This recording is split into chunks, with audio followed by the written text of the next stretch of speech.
Trade talks began this morning between U.S. and Chinese officials in Kuala Lumpur, Malaysia. That is where President Trump is headed as part of a 5-day visit to Asia.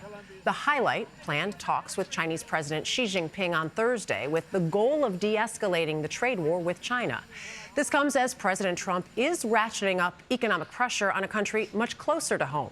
Willie James Inman is at the White House with the very latest. Willie, good morning.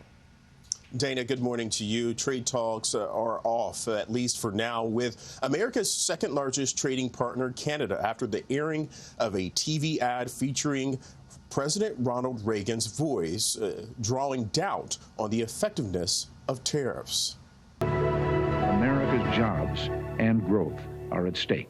Ontario Premier Doug Ford now says he will pull the ad that has sparked international trade tensions, saying in a post on X, in speaking with Prime Minister Carney, Ontario will pause its U.S. advertising campaign effective Monday so that trade talks can resume. They could have pulled it tonight. They're going to pull it Monday. Well, that's dirty playing. But I can play dirtier than they can. The about-face comes after President Trump said he would end trade negotiations with Canada over the ad, which uses parts of a 1987 radio address by President Ronald Reagan. President Trump blasted the ad, calling it fake, writing, "They only did this to interfere with the decision of the U.S. Supreme Court and other courts." And in a statement, the Ronald Reagan Presidential Foundation said the ad misrepresents the late president's words.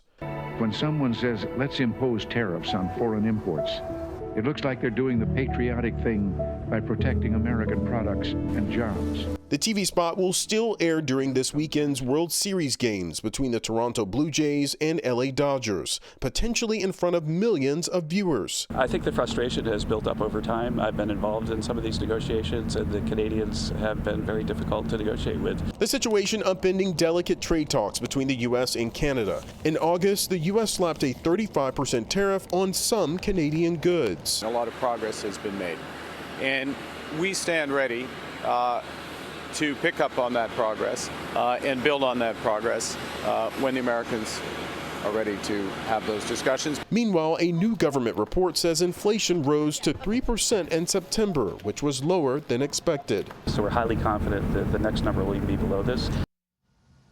Now, recipients of Social Security benefits can expect their payments to rise 2.8% for 2026, with the average payment increasing by $56. Michelle?